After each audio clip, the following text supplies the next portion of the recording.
Hello and welcome to Color Arts YouTube channel. I'm Gisette Trunnell. Today our goal is to create a one-of-a-kind work of art using twinkling H2Os and stamps. The inspiration for this project was the vintage floral cards of years gone by. Join me as we begin to explore the properties and wonder of twinkling H2Os. First step is to create a background. Here I'm going to be using the twinkling H2Os as a traditional watercolor, adding water and applying it to the surface. First, I am creating an area of foliage, and then we'll fill in the remainder with the blue for the background.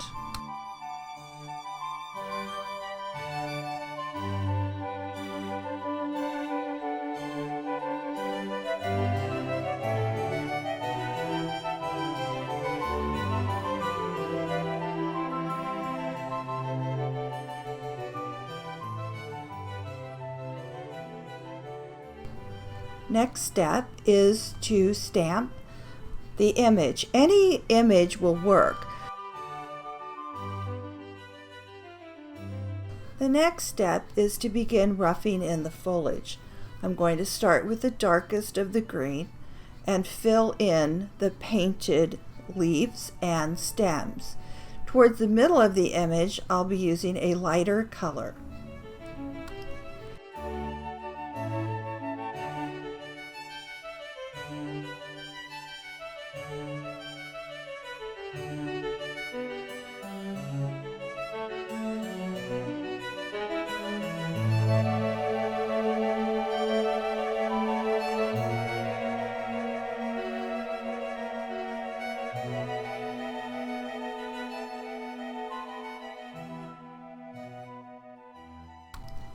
Now that that is accomplished, we need to fill in the background. This is where the artistic part comes in.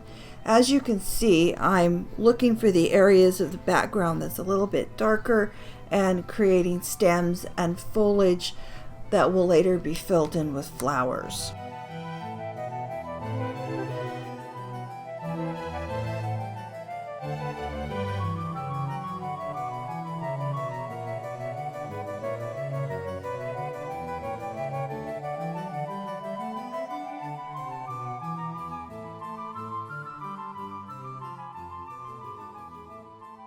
Alright, now we are ready to start painting the flowers and the butterflies. For the most part, I will be using twinkling H2O straight out of the pot. Now and again, I will put it on my craft sheet and add water to get the consistency that I need for that particular application. But throughout this process, you will note that I am continuously stirring the pots. It is important to stir to activate and evenly distribute the mica throughout the product. This product is very simple to use if you remember two things. Activate with water prior to use, at least 5 minutes, and stir.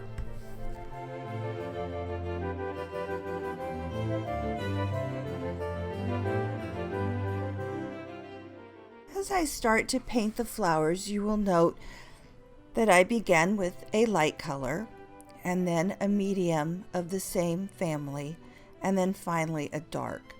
This allows me to create light and shadow. I will do it for the orange, and then I will go back with the yellow.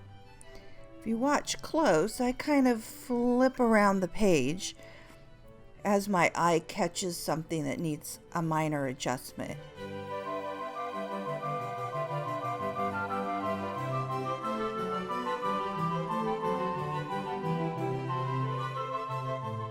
The art of painting these is not to get too caught up in the detail.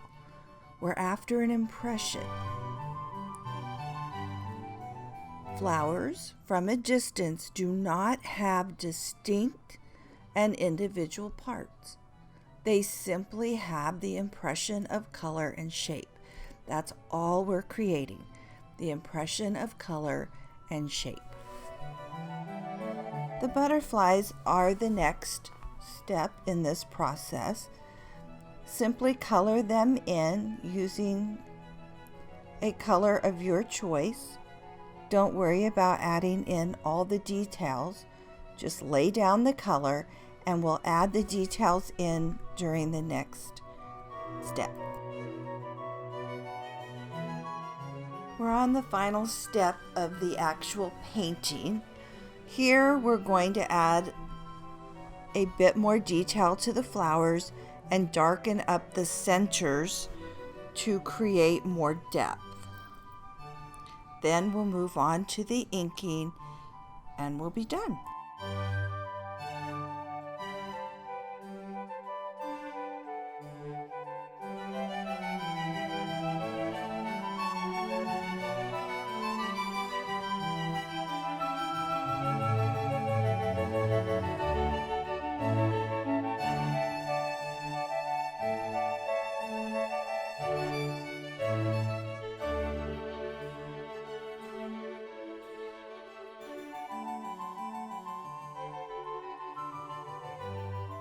Finally have all of our painting done, and now we sit down to the fun part. Here we'll be using ink. I'm going to be using a multi-liner Copic 0.25 millimeter, and I will be roughly sketching and adding detail to the painted areas. In some areas, the stamped image still remains, so I can use that as a guideline.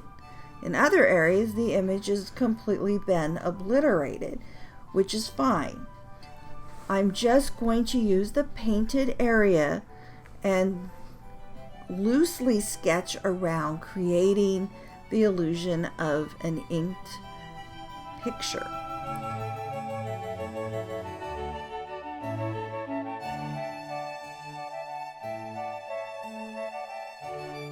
If you look close, it's very, very sketchy. Additionally, the mica clogs the pen, so the pen itself doesn't flow smoothly. In this case, this works to an advantage. It adds to the sketchiness. But every now and again, I have to stop and rub it off onto a piece of paper to clear it and then start again. When I do start again, I'm very careful that I'm using a very light hand so that I don't end up with what appears like tracing.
All right, we're down to the wire, so we just need to finish it up. Here I'm going to use some Distress inks to darken and blend out the image. Remember, I'm going for a vintage feel, so I'm using 3 colors of Distress that match my painting, but also will darken and deepen and add some edging. Lastly, I'll be adding vintage photo around the edge, and that just sort of frames it all in.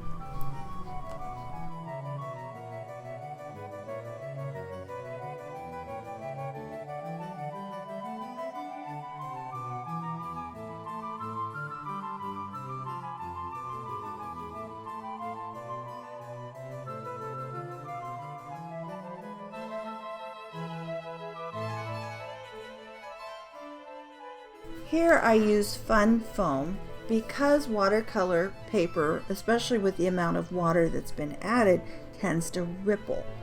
Getting a good adherence to your card base can sometimes be a bit tricky. The Fun Foam and score tape seems to solve this issue. Thank you for watching. If you enjoyed this video, give it a thumbs up. Also, remember to subscribe to ColorArt's YouTube channel so that you can be notified when there's new material posted. All the supplies and links are listed below in the description. Thank you again, and happy crafting.